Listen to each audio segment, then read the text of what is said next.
All right, today we are tackling a big one. We're going to break down one of the most important papers in the entire history of AI. Attention is all you need. Yeah, this is the paper, the one that introduced the transformer architecture that is, the engine behind pretty much everything we see today, like ChatGPT. So let's just dive right in.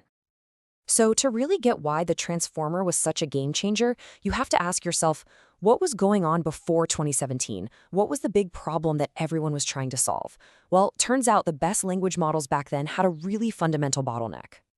The old way, the state of the art, was something called a recurrent neural network, or an RNN, and they worked kind of like how you might imagine. They read a sentence one word at a time, in order. Now, this is super slow, right? And it's a nightmare to run on modern hardware. But even worse, if you have a really long paragraph, by the time the model gets to the end, it's probably forgotten what the beginning was all about. The new idea, attention, just throws that whole concept out the window. It looks at every single word at the exact same time in parallel. This means it can draw a line between the first word and the last word in a single step. It sees the whole picture all at once. And the authors, they were not shy about this. They laid it out right there in the abstract. This wasn't some tiny little update. They were proposing a completely new way of doing things, an architecture that was based solely on this idea of attention. They were getting rid of the old way of doing things, recurrence and convolutions, entirely. Okay, so here's our game plan. We've kind of touched on the problem with sequence. Next, we're going to look at the anatomy of the transformer itself. Then we'll really get into the core of it, multi-head attention. After that, we'll see all the other little pieces that make the whole thing work, and finally, we'll look at the incredible results. All right, first up, let's zoom out. What does this thing actually look like from a 10,000-foot view? So the transformer keeps this classic encoder-decoder setup, which was super common for things like machine translation. Think of the encoder's job like this. It reads a sentence in, say, English. It chews on it, passing it through 6 identical layers to really understand the meaning, and then it creates this rich, mathematical representation of the sentence. Then the decoder takes that representation and starts generating the output, word by word, in another language, like German. And while it's doing this, it's constantly looking back at the original English sentence to see what's most relevant. But here's the absolute key. Inside those layers, there's no word-by-word processing. It's all self-attention and some pretty simple feed-forward networks.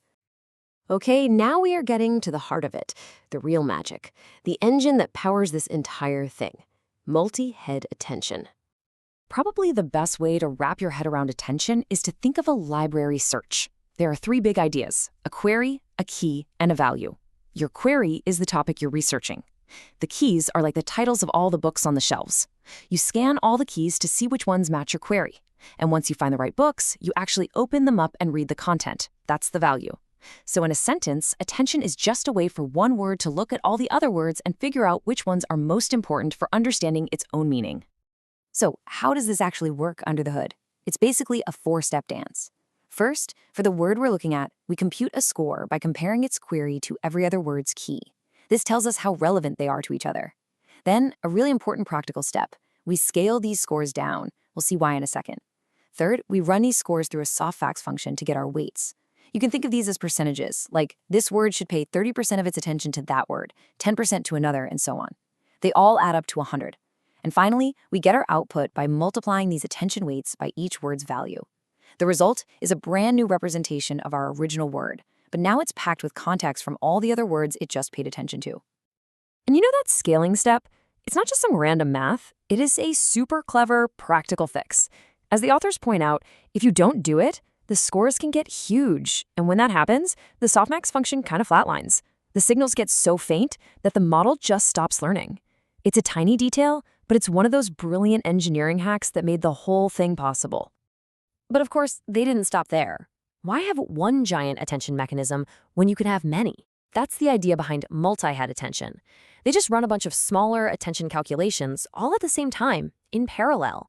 The original paper used 8 of these so-called heads. So what's the point of all these heads? Well, it lets the model look for different kinds of things at the same time. Maybe one head gets really good at figuring out who did what to whom. Another head might focus on how adjectives are describing nouns.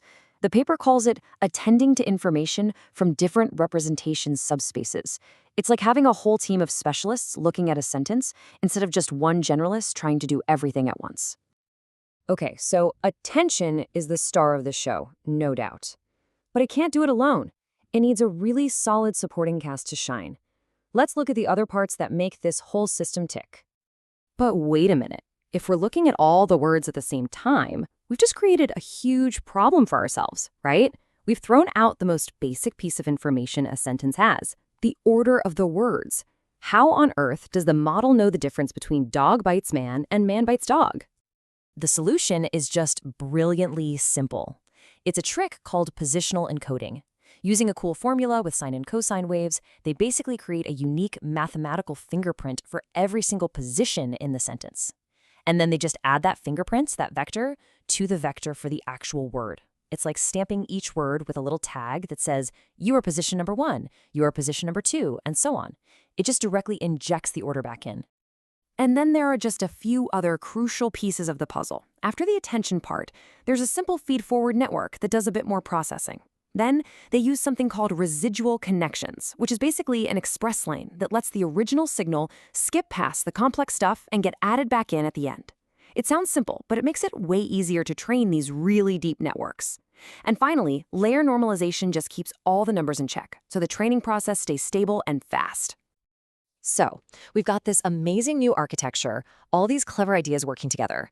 But the real question is, did it actually work? Let's check the scoreboard.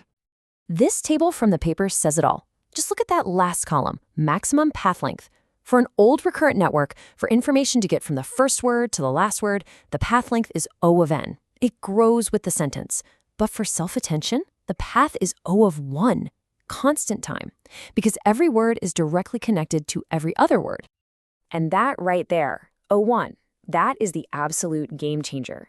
That direct connection makes it so much easier for the model to learn relationships between words that are really far apart in a text, which was always a huge headache for the older models. And this wasn't just theory. Look at the real-world results on a standard translation task. The transformer didn't just inch past the old record, it blew it away. The big version hit a score of 28.4, a full 2 points better than the previous best, which, by the way, was a messy combination of a bunch of different models.